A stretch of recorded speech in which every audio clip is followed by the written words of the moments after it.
imoto nale message engirecorda today ngabe angisayirecordi today. Ngabe mhlambe yonke nje nalento nje kodwa to media ukusho ukuthi ngabe nje iselihambe ibanga la khona la vele laphelele endleleni ngabe sekuphelile. But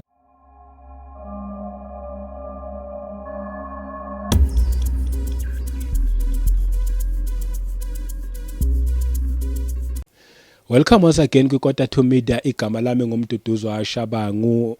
Ngibingelela umoya oyingcwele qala okhona phakathi kwethu, bese ngibingelele abangcwele kwindawo zonke la kufinyelela khona le message. Mhlawumbe uyaqala nje ukuhlangana nale message noma nale channel, ungabusashintsha la ekhaya sikhuluma nje indaba ezimnandi ezithinta umuntu kanye noNkulunkulu. Wazi nje mawula uyothi uqeda ukulalela imessage uyobuza ubumnandi futhi wobuphila.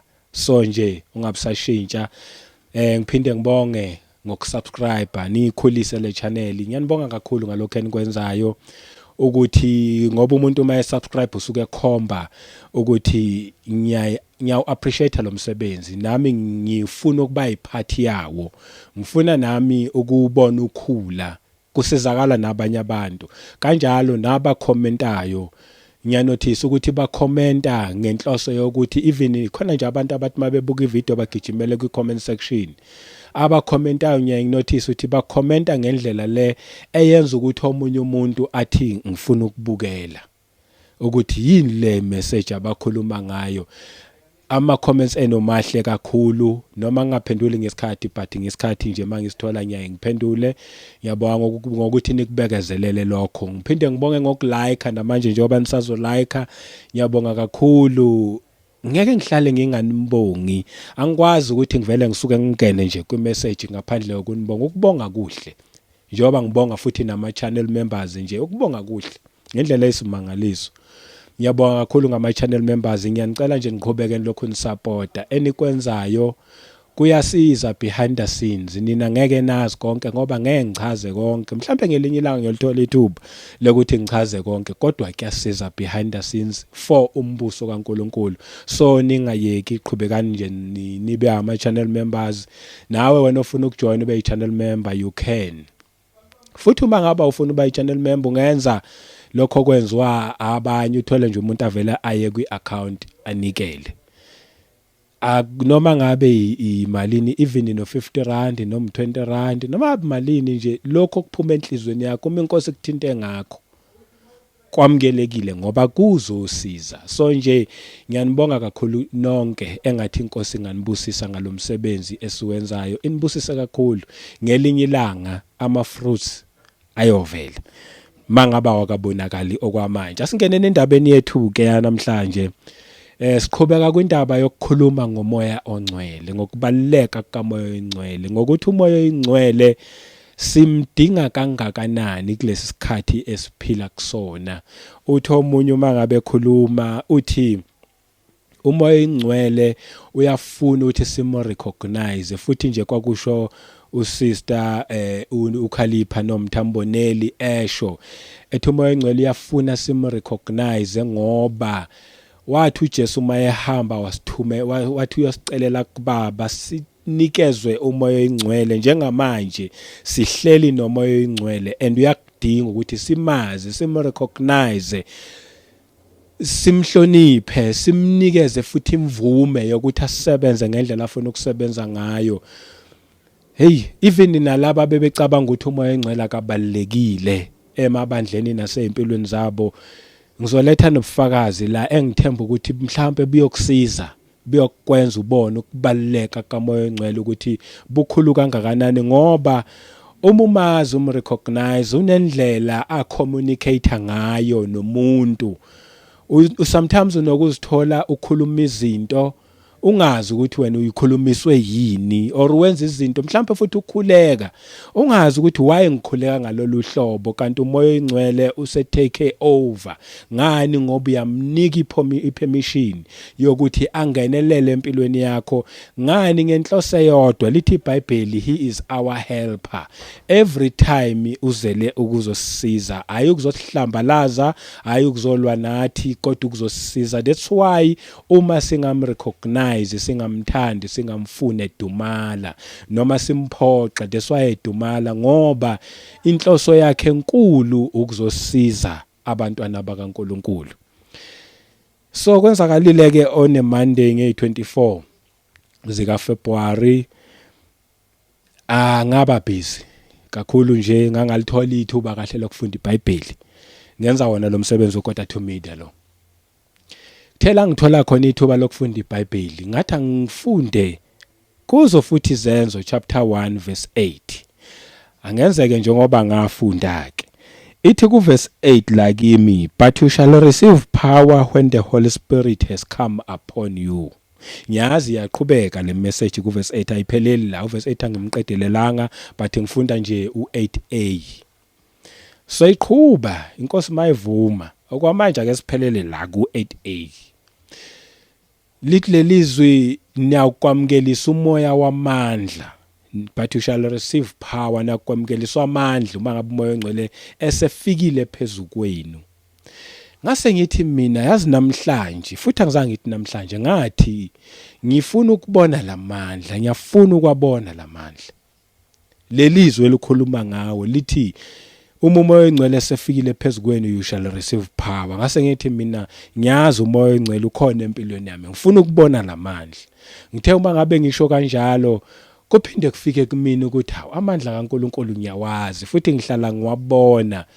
Angazi mangathiwa nje angiqale ngibale ngibona amandla kaNkuluNkulu empilweni yami, ngafanele ngibe mhlambe nesinye isikhathi eside, ngisho kanjalo ngichaza one by one. But namhlanje ngizokhuluma ngobufakazi lobo bange-24 zika kuyi-Monday kuFebruary. Ngithi ngifuna nami lamandla la ukwabona, kodwa futhi kuphinde kufike ukuthi ngiyawazi lamandla. Ngichaza ukuthini mangithi ngifuna lamandla la ukwabona, bese ngiphinde ngikhumbula futhi ukuthi futhi lithi izwi lo moya oyingcwele okuwumoya wamandla esothi uma ngabe sefikile kuthina samkeliswa amandla, uyihelper kuthina, uwumsizi kuthina. Kwafika kumina ukuthi uma ngabe umsizi kithi, kusho ukuthi umsizi kwi-area yempilo yethu yonke, hayi ukuthi umsizi eBhayibhelini kuphela, hayi ukuthi umsize esontweni kuphela, because abanye abantu bacabanga ukuthi umoya oyingcwele usebenza nje mangabe ufunda iBhayibheli nasesontweni kuphela. Kanti umoya oyingcwele empilweni yethu yonke, he is our helper.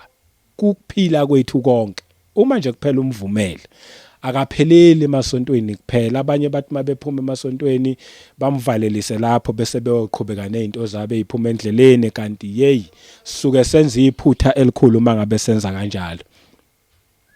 Ake ngifundeke le ethi he is our helper. Ithi ku John 14 verse 26, but the helper, because ngilanda la le ndaba le ethi umsizi, but ngizothatha lelo zwi lelo kodwa ngiqedeleleke.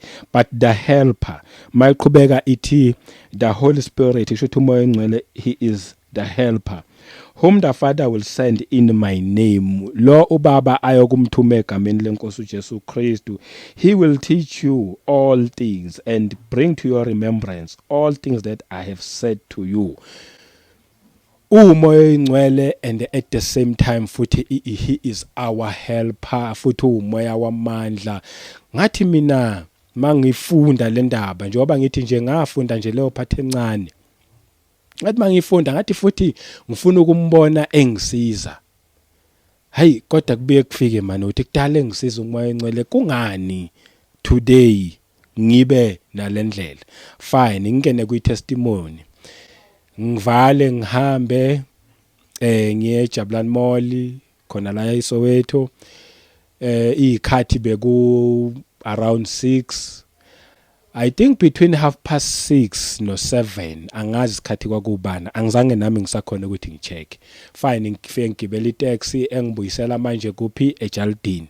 Mangigibela itaxi ezohamba iyodlula lapha yakoZondi iziziyofika eKhwezi, but manje uma ngabe iphuma eJabulane isizoqala ukungena eZondi, le taxi engiyigibele le taxi le bese iyehlisa umuntu, but before yehlisa umuntu khona imoto A1 iGolf A1 sithe nje maseza edlule ngesinye ispeed angi-understandanga leya Golf but nje nabanye abantu abaseTexini bayibona nabo bathuka ngesinye ispeed ngaphi yashunqa intuthu emnyama ngaphi yagijima but ke sabonga ukuthi at least idlulileke asim-understand lo muntu odriver nayo le moto yakhona usikhathi sini but at least idlulile.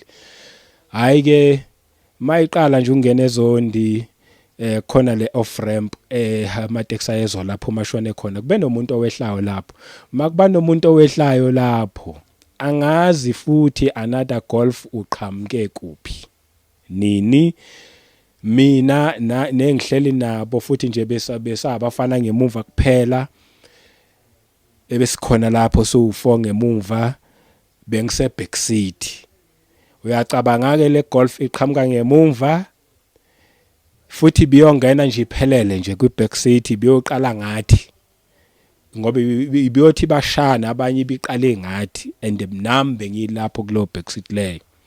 Well mina ke ngiyawuzwa lo msindo ngemuva ngoba ngisemaphakathini nendawo eTexini kungafiki nje ukuthi bheka ngemuva ngitshela ukuthi ngizoyibona uma isidlula la eceleni.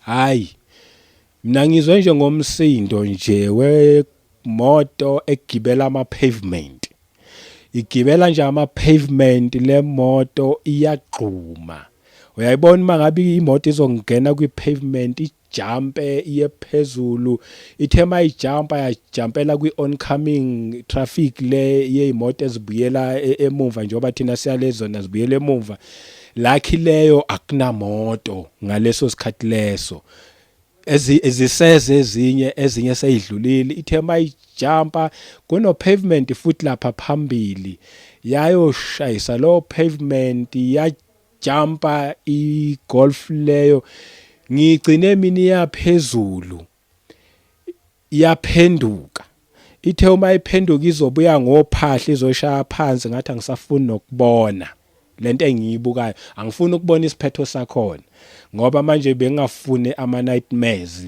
lo ngicabangana nento engiyibonile already lokho esengikubonile I was like lokho ku enough ngithe mangibheke eceleni ngizwile nje khala phahla phansi. Hawu lento esiyibukayo wonke umuntu uthukile eTexini laba enginabo ke la ngesikhathiza uthi lo la eduze kwami yazi nina nithuswa ubala ngithi mina usho kanjani uthi nina nithuswa imoto esigibela ama-pavement yafly yashayisa lapha le moto njengoba beyiza nje ibize kithi ibizongena kithi uthi bengiyibhekile nalo ngale egcineni naye futhi usho the very same thing uthi ibizongena kithi but abazi kwenzakale kanjani ukuthi udriver mhlawumbe uyiswayintile wayijikisa makumele izongena iphelele la kithi yajika yasigibela ama-pavement kwenzakala yonke into nale message engirecorda today ngabe angisayirekhodi today ngabe mhlambe yonke nje nalento nje kodwa to media ukusho ukuthi ngabe nje iselihambe ibanga la khona lavele laphelele endleleni ngabe sekuphelile but ngomusa wenkosi bayixoxa ke bathi hayi uye wayijikisa nabo nje abazi kanjani yasigibela ama-pavement mabexoxa kanjalo wonke umuntu wathuka manje times 2 ukuthi kanti ibizophelela kithi le moto le asazi ke ukuthi khona kuyikupho bekwenzeka but ke kumina ke kwafika ukuthi before ngiphume njengoba nje ngijwayele ukuthi ngisebenze ngiqede konke nje ngiedit ngenze konke ke kwafika kumina ukuthi before ngiphume ngiyengafunda lelizwi Izenzo 1 Acts chapter 1 verse 8 lalithi khona izwi likaNkuluNkulu but niyakwamukeliswa amandla uma ngabe umoya kaNkuluNkulu usufikile kunini umoya oyingcwele ngathi mina ngifuna ukwabona lamandla thema ngabe ngikhumbula lawo mazwi ukuthi ngithe ngifuna ukwabona lamandla kwase kuyaringa kumina ukuthi okay umoya oyingcwele kusho ukuthi besebenza through imicabango yami ukuthi namhlanje khona into ezawukwenzeka kodwa manje umoya oyingcwele uzongenelela kuleyo nto and ngakhumbula nanokuthi ngithe futhi mangifunda ngakhumbula ukuthi lithi iBhayibheli he is our helper. Njengoba ngisho ngithi he is our helper, akasisizi eBhayibhelini kuphela, akasisizi emasontweni kuphela, but usisiza kwi-area yonke yempilo. He is our helper. Lokho kuthi omubi ngoba uyayifuna impilo zethu, akajabuli masilokhu sishumayela kuba nabantu abasizakalayo, akajabuli masisindiswa samukela uJesu, akajabuli njengoba ubukela le channel omubi. But uma ngabe kuukuthi uyamvumela umoya oyingcwele asebenze empilweni yakho, njengoba ngihlala ngisho ngithi siyamdinga umoya oyingcwele, mangabe ukuthi uyamvumela asebenze empilweni yakho, he is our helper kuyo yonke into. Uyothi omubi noma esethumela ke imoto mhlambe iphelelwa amabhreki imoto zize makumele ngabizo okushayisa iqede ngawe kuphele ngawe, ifike ihelper ijikisa imoto, kwenzakala ezinye izinto ngaleyo moto, kusizakale wena ngoba wena uyawurecognize umoya oyingcwele empilweni yakho. Yingakho umoya oyingcwele ngiphele message ukuthi mangikhulume and at the same time futhi uphinde ungipha nanobufakazi ukuze ke manje wena ozwayo nomamelayo uzuzobona ukuthi ngempela ukhona umoya oyingcwele, ngempela he is our helper even in time of needs. Uhlala ekhona provided uyamdinga. Lithi izwi likaNkulunkulu sawukwamkelisa umoya, asokwamkeliswa amandla, uyofika siphe amandla uma umoya oyingcwele sefikile kuthina. Lamandla lawa ahambisana neprotection, uyosiprotector, uyozama umubi ukukufinyelela, uyozama ukukuwina, kodwa ngoba wena umoya oyingcwele ucimi, ngoba wena umoya oyingcwele uyawuvumela sisebenze empilweni yakho, uzoqhamuka umoya oyingcwele abonise lawa amandla lawa. Ngikhuluma ubufakazi la mina ngiwabonile lawa amandla lawa, njengoba ngathi mina ngifuna ukubona lamandla lawa ukuthi kudala ngiwabona. Angazi mangathi ngiyaqala ngifuna ukuthi ngize ngiqale ngoba ngiyothatha esinye isikhathi ngikhulume ngobunye ubufakazi, but kulobu ubufakazi bubodwa ngiwabonile lawa amandla, ngambona umoya oyingcwele esebenza empilweni yami, ngambone ba umsizi, and kwasizakala mina ngabuka lokho. Angazi omunye obeseduzane noma omunye obeseceleni yena wabona ini, but mina ngabona umoya kaNkulunkulu, ngabona amandla kaNkulunkulu empilweni yami. Ingakho ngihlala ngithi mawamkela uJesu umthatha abe inkosi nomsindisi wokuphila kwakho, angeke uyisole.